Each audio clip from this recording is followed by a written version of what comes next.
Kenya has had so many challenges over the years on matters of environmental protection, affected even deeper by the climate change crisis and a lot that come out of it. Livelihoods have been lost in this country. We are getting to a position where we do not have sufficient water that can run our country in the best way that we should. And where there is such situation, we are not reaching out to deal and manage it diligently so that it is in a sustainable process. We are a country that is suffering out of lack of sufficient food, hence introducing importation of food that we could easily produce locally. So indeed, we have a challenge. And the underlying challenge is one that we need every institution to play their role, because it is a collective approach that we need to do this.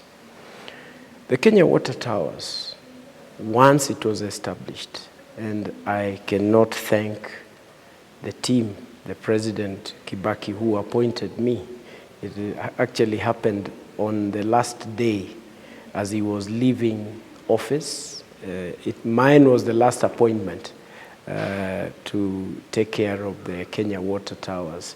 And I remember very well the team that sat to create that kind of institution. They had reached a point where they realized, hey, there is a void, particularly in, I would call them 4 areas. One would be in protection and ensuring the restoration of our water towers. That was very clear. The second one was on matters of coordinating stakeholders, because the field has got so many stakeholders, everyone doing this and that.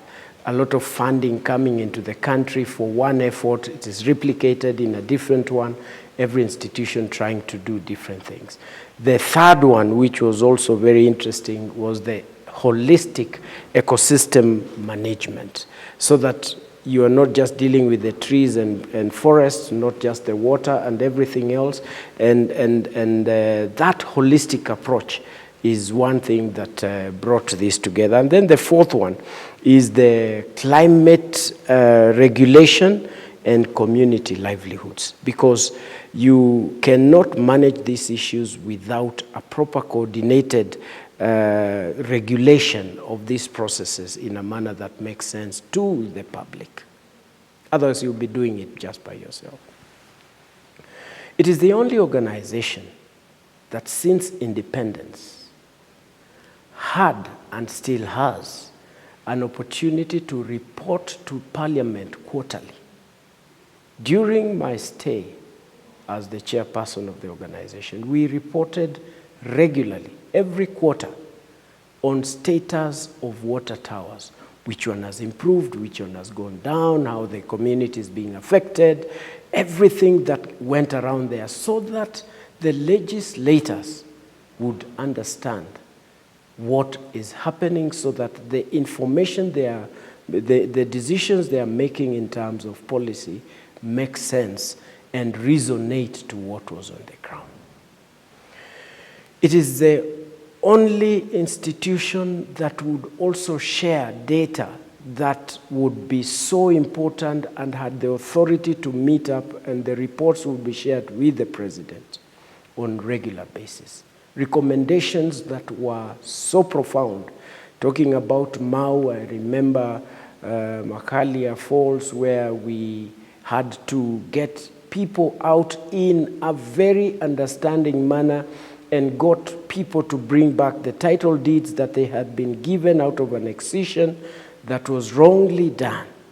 And the team worked efficiently to bring the people together so that they can surrender voluntarily the title deeds. This was not going to be possible without the institution and the setup, the foundation that led to the information of creating Kenya Water Towers Agency. The purpose for coordination is very clear, because the efforts that are being done, great effort being done by Kenya Forest Service, are very distinct. They have been there. Efforts that's done by Ministry of Water are very clear. It is true that there may be overlapping institutions and activities, but that does not take away the coordination role. In fact, the institution should be a regulator in the best way possible. Anyone dreaming to bring out this institution can only be out of evil, most evil intentions that must be defeated. During my stay, and the team that we worked with very closely, I noticed that we have some challenges. In 2018, because I served there for 2 terms, in 2018, the institution looked at various activities. First of all, we noticed that Kenya is said to be having 5 water towers. And the question was, how can a country the size of Kenya, with the number of people that it has, have 5 water towers that are gazetted? And the team, in its wisdom, hired the services of DRSRS, the institution that is charged with the responsibility of understanding the entire space. And we moved on to gazette a further 18 water towers. So it moved from 5 water towers, the big 5, into 18 water towers. And we picked even smaller forests that were looked at not just as forest, but water towers. We then moved to the next level, which was identifying even further. By the time I was leaving the Kenya water towers, Kenya was supposed, because we had identified water towers, we identified about 140 water towers. I believe by now there are about 180 water towers across the country. So that we work towards protecting these spaces, so that we work towards ensuring that people understand the importance of all this, so that we can have our water, so that we can make sure that our crops are growing, so that we can ensure that our country's economic value is much higher than what we had at this specific time. I noticed challenges while we were doing this. When we hired the services of DRSRS, we wanted to bring down what had not been ever mentioned to the country. That is forest cover by county. And that is when we realized there were counties that had 0.1, counties that had 0.5% forest cover, counties that had 30% forest cover, and all that. And it was interesting because the idea that we had was to bring down the information, to decentralize it so that it gets closer to the mwananchi, as opposed to just having information out there, so that it gets personal for people to understand. The day that the information was ready, we were in a school, I remember very well, in some place in Laikipia. And it was time to present to the president the report. And as I was reporting and giving it to the president, the minister who was in charge, it was a lady, a very honorable lady, the report, as I was trying to explain to the president, I could see she was uncomfortable. I could see that not even her, the officers around her were extremely uncomfortable, that the report about the regional forest cover should not be released by water towers. Yet it was the institution that was supposed to. At that time, it was 7.1% forest cover. Now, I wondered what would make an organization so uncomfortable, and yet the information that is shared is supposed to be for national consumption. To my surprise, just about a couple of months later, the institution that I have a lot of respect for, called Kenya Forest Services, released another information stating no, it was not 7.1, it was 7.2, because there are mangroves that were not taken care of and therefore they were missing in this report. So the legitimate report is no longer 7.1, it's 7.2. I said, okay, why would that be the situation? And I just kept the question to myself. Meanwhile, the institution made sure that the report that we have been giving would go to Parliament. We took reports directly to the President. We gave the ultimate report on action per forest that we had identified as a water tower, the process of fencing, employing the services of Survey of Kenya, ensuring that we even got to a point that we got a funding agency, UN agency, that said we are ready to fund the process of titling every water tower wherever it is. Money was available. We didn't even need government money. And the process was now to ensure that we get the title deed for every water tower. We even designed how safe it will be that this is a national asset and it's going to be placed at the National Treasury so that no one can ever access this documentation for the purpose of excising like we had done. It was going to be the ultimate safe and secure space for our national processes. What happens next? Unfortunately, there was no money for survey, which was there already and a UN agency was ready to give. Next, what was happening? Oh, we are sorry, the institution of Kenya Water Tower cannot get the funding that you so much require.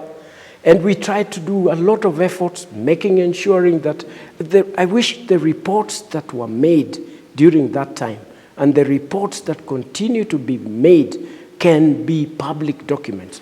At least they are there, but there is no effort to let the public understand. And as I was leaving that organization, I knew it was all set. We did very good and excellent processes of hiring the best that there can ever be in the country. And eventually we find the organization is missing money, cannot be funded in the way that it would be. The processes that started being funded, immediately I left the organization, a process like the bamboo project, which was going to be most transformational. We had designed a project to fund 1,200 kilometers of the Tana and Athi River, the entire river from upstream to downstream.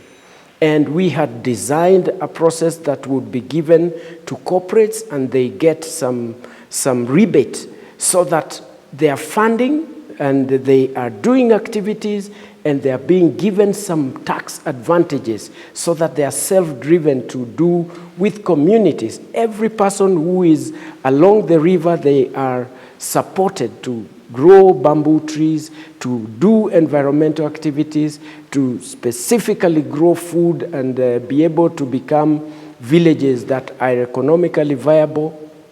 All that was trashed. The opportunity was given to Kenya breweries. They were told to do something that was not very clear. It was never even produced to the public. The suggestion was totally different. Funding was given to the organization. I am not sure what happened to the funding because it happened to go to one water tower, which I loved, and this is Kaptegat. As to how it was managed, I am not sure. Questions started moving on. I remember going to meet the Minister for Lands. We have funding to ensure that title deeds are given for what is called a forest and therefore a water tower so that this can be given to the public. And I remember I met the Honorable Charity Ngilu. She was the Lands Minister. She looked at me straight in the eye. She told me, Isaac, you're my friend, but are you sure you want me to lose my job by ensuring that I give title deeds for water towers? I looked at her and she just invited me for a cup of water or tea in her office, which we enjoyed, and I knew that we were dealing with a bigger problem than what it is. We proceed to the next level. And we find that now, remember, forest cover has moved from 7.1 to some unknown figure, which was later brought in as 7.2. Meanwhile, our good president, Uhuru Kenyatta, has a target to ensure that we do have a 10% forest cover. And he has given this responsibility to leaders in the ministers. Then we had, when Shimiwa Tobiko, we had people who were working in this space. To my surprise, because of meeting a demand that is political, truly growing or just numbers? Kenya Forest Service was now assigned to make sure that they give a forest cover that is government friendly. I can only say these words just because, one, DRSRS, which is the institution that is charged with the responsibility of doing that kind of a process, were removed from the process. KDF were the ones who were placed in, and KFS locked everybody out, so that the report that was going to be given on the forest cover was going to be friendly and one that can meet what was expected. That was in 2021. And the results came through. Forest cover, 8.3%. Tree cover, 12 point something percent, 12.1 or something like that. I said, okay, we have moved from 7.1 to 7.2, and then we are now to 8 point something. It means our forest cover is increasing. Now, listen to this. Japanese government comes in to offer to work with the Kenyan government to give a report on forest cover. DRSRS is part of this team in 2021. And they give a forest cover of 6.1 or 6.3. I think it was 6.3. The question is, where did my good friends that I really appreciate and their good effort, where did they get the 8.2? Where is the Japanese government and DSRS getting this? Where and how did Kenya Defense Forces start doing this? And I know they have the capacity. I have a lot of respect for KDF. But doesn't it leave a question? Meanwhile, DRSRS is moved from the Ministry of Environment into the office of the president. Now, are the figures, therefore, that we are getting for forest cover real? Are they made up? What are we trying to do? Let me explain the danger of this kind of a process. One, you know and you can understand, the more the forest, the more water, the more food, the more livelihoods, the more. Some of the reasons why we do not have jobs in this country is because of this kind of carelessness.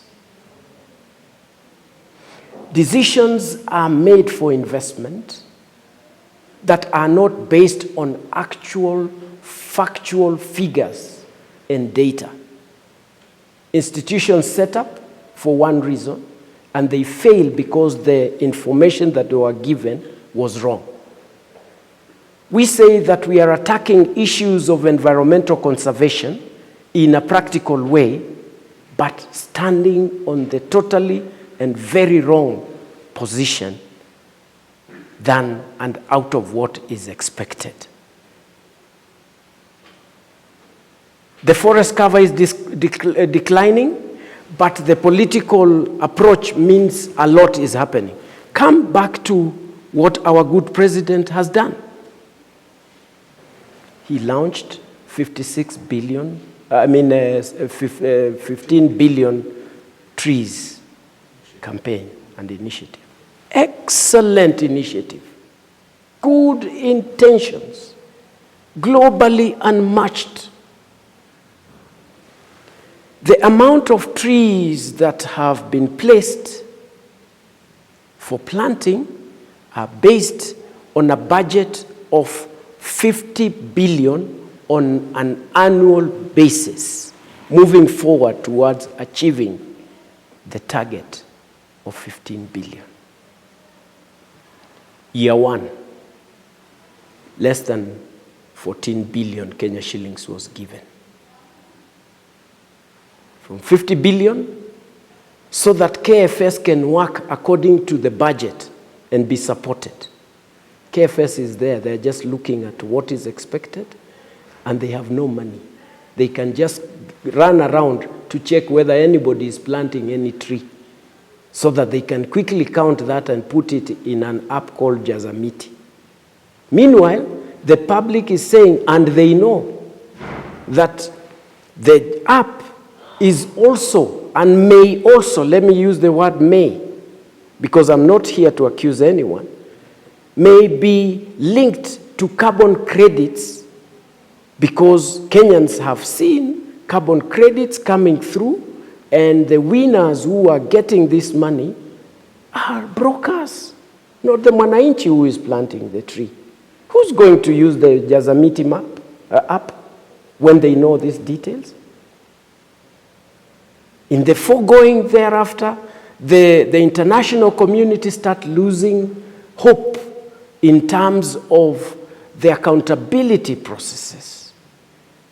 They start losing hope because there are fake promises of what is expected.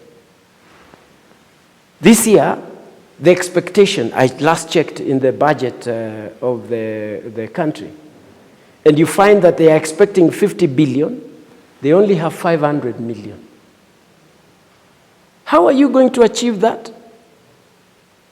Meanwhile, the world understands that we have a 15 billion tree campaign that has got no plan on how to get there.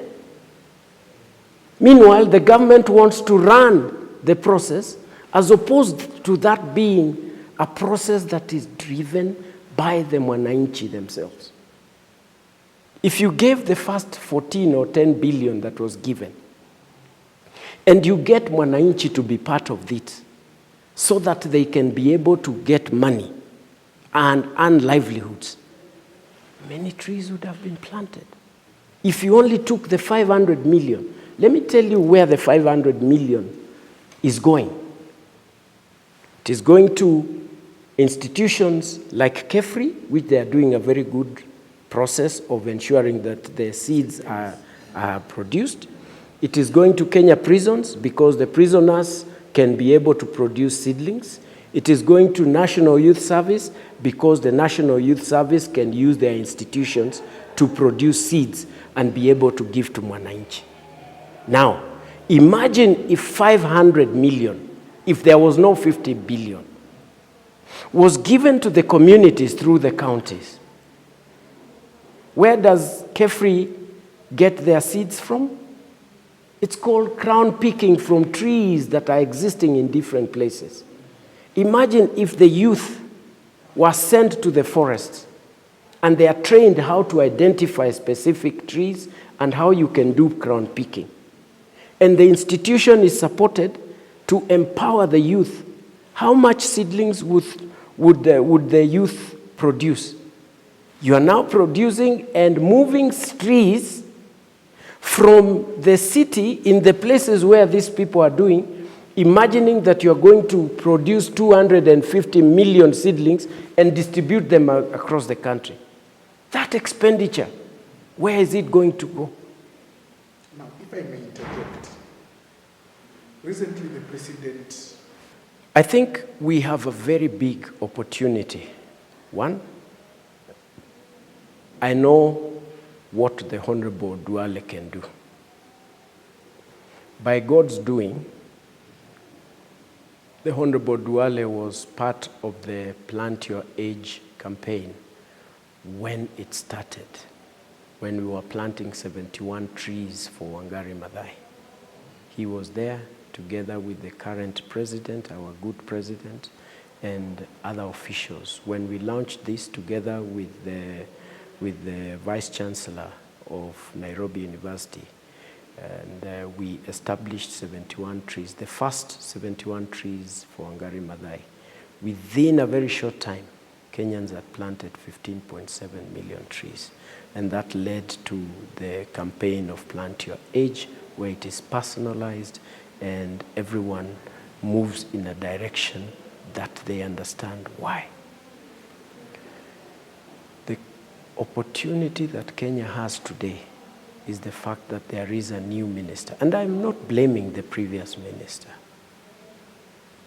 The good lady just walked into a system that she would not understand. I am sure even now, it is this time that she's trying to understand some of the things. I am aware that she tried to fight out so that Kenya Water Towers may not be down and out. The unfortunate thing was that it was an internal problem, lack of leadership, bad intention, mismanagement that may have led to this kind of a situation, and therefore hidden in a way that only the Auditor General has started bringing out in the recent times.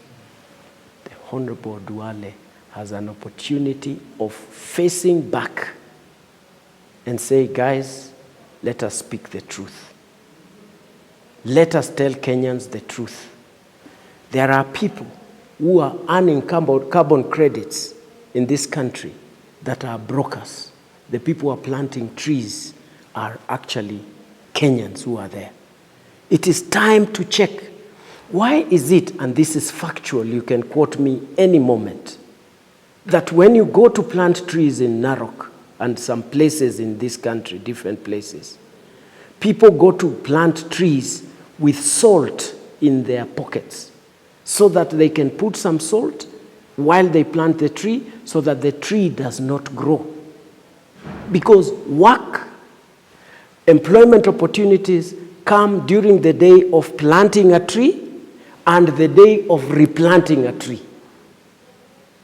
That is why when you go to the place where the president planted trees in Kajiado, save for a few trees that were planted and continue to grow, and the evidence is there, the other trees have been replaced up to 9 times within 1 year.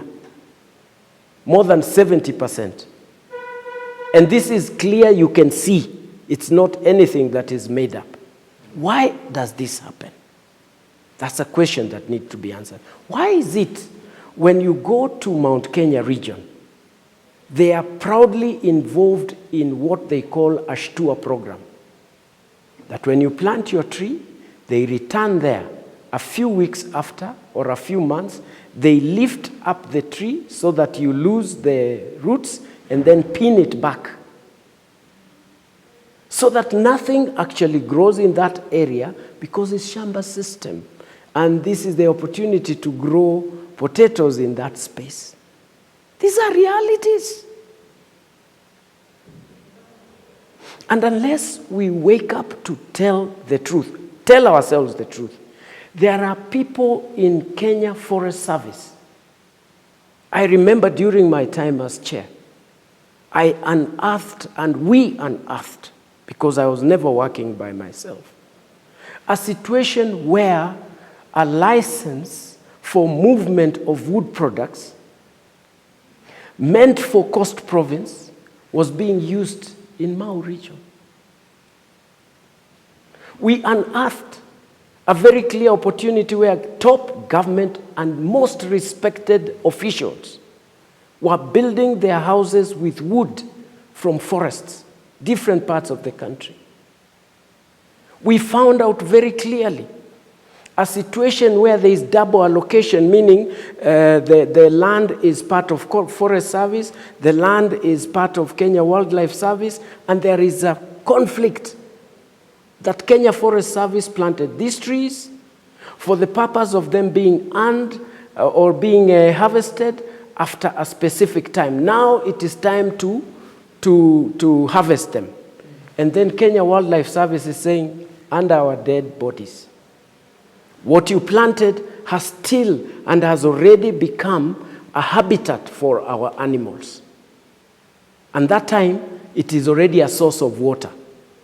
But the existence of Kenya Forest Service is on selling of the products. Isn't there a need, therefore, for an organization, an authority that would come in and value the products, because they value products at what they think is right for the purpose of this officer who go to houses today, very honorable houses. The kind of wood that you find in the floor is the type of wood that has been burned in this country. Go to the port, identify how much wood has been exported and wood products.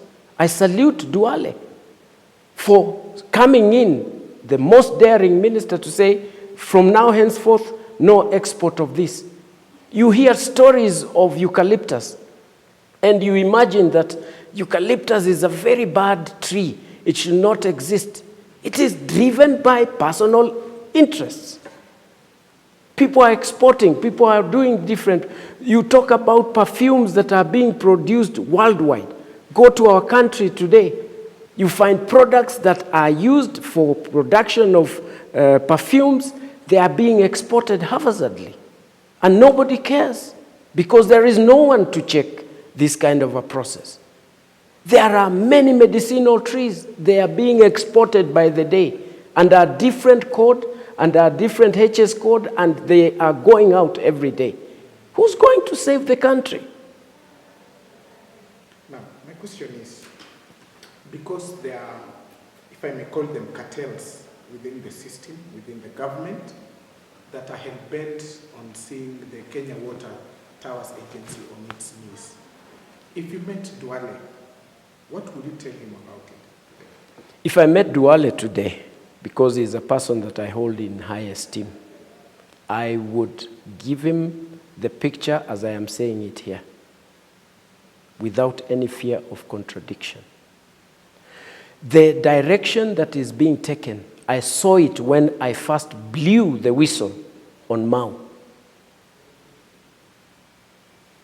Kenya is headed for extinction of our forests. Haven't we just heard this week that people in Narok and other places are getting ready to get into the forest? Is that what we want to be remembered for as a country? Haven't we heard, don't we know, that forests that need to be fenced off, the journey cannot start.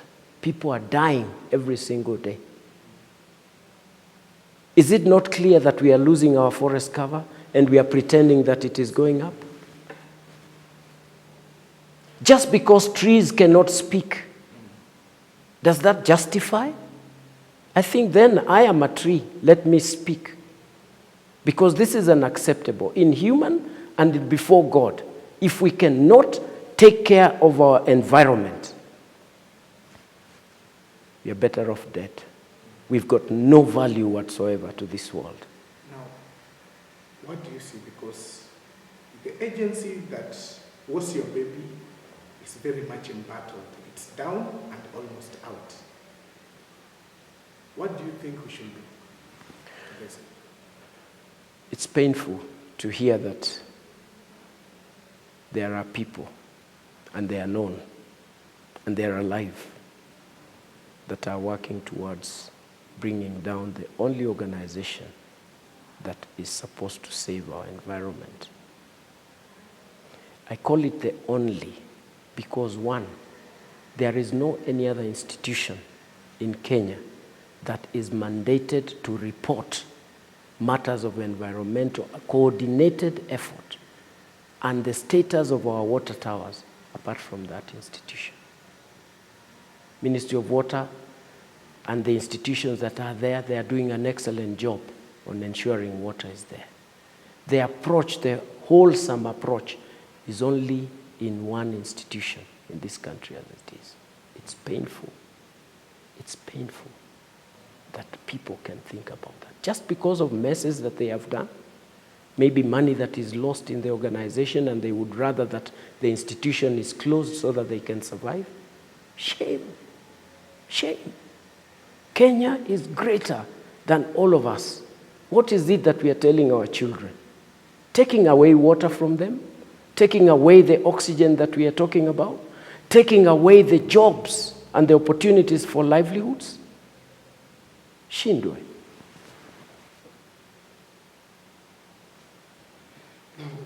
As we wind up, I'm just trying to look back. What would someone benefit from having this agency that is in charge of safeguarding our water towers under KFS? What would be the objective? You see, the stories that are coming out there, and particularly by those who are involved in this process, one, they are blaming the president. I believe that this is not the right thing because I try to identify what is the need of the president wanting this institution to die. And I can't see it because one is an environmentalist. Unless the devil has attacked him in a way that he can't help himself, he would have no reason, because the only reason would be to excise. I don't think that any president would be in that direction. And if he has, and has any intention, may God Almighty favor him so that he can come out of that situation. The success of any president is ensuring that the capital that we have, which is a natural capital, is conserved for posterity. So I want to believe that the president may never have this intention, and those who are pointing at him may be the ones who are looking up to messing this nation. They want to excise. That is why there is no single of all the institutions that we identified as water towers have never been fenced so far. That is why we do not have title deeds. They are actually ready. The title deeds of most of our forests, they are ready at the Ministry of Lands. But nobody is daring enough to go and take them and deposit them at a place where they are supposed to be. No one wants to fence off the forest or water towers because there are so many items. Every year preceding elections, just before the elections, the institutions that suffer most are the water towers. Trees are cut. Reasons to create a belt to identify the forest end and the beginning of community. They are created from left, right, and center so that people can make money so that they can proceed in all this. If you can manage the environment and make sure that it is true and sure the way it's supposed to be, you can become anything in this country. And that is what everyone must be at their own personal level. Finally, it's my last question. You are very active, if I may say so, during the Africa Climate Summit that ended. We had a lot of discussions on e-mobility. After that, the embers of that fire seem to have died. The president, in fact, took one of your famous kadudus from here, drove with it to the Africa Climate Summit. What happened after that is we started hearing stories. There's a parliamentary report that claims that the 4.3 billion that we made from during SES vanished into thin air. What do you make of it? We need to make environmental conservation as a natural process where our businesses are incorporated towards supporting environmental conservation.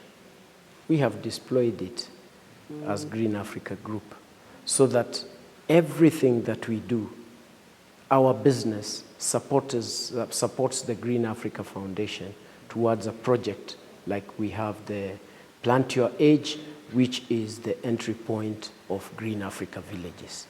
Sustainability needs to be taken seriously at the corporate level. The government can support this kind of processes so that they can work for common good. The challenge comes when you want to see environmental conservation as an opportunity to make money.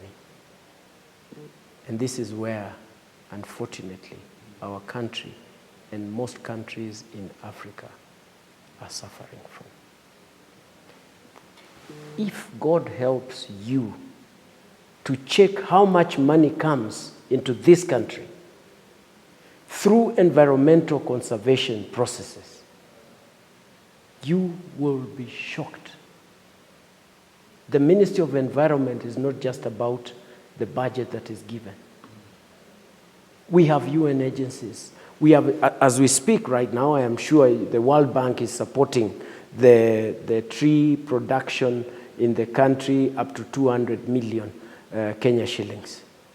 We have billions. We have a kitty that goes to Treasury, I want to imagine, that is always there just for environmental conservation, and it will not be touched for anything else. But is that where it goes? We need to ask ourselves, what is this that has made the international community lose confidence in us? Our minister has an opportunity of starting afresh, getting the support that he needs to get. The institutions that are being funded must be able to come out and do things that can be able to add value to the community. You have one project, a dam that was built, it is only the signage that is normally changed, depending on the donor who is coming. This is the only role, one of the specific roles that Kenya Water Towers would be able to solve, so that there is management that is wholesome. Now,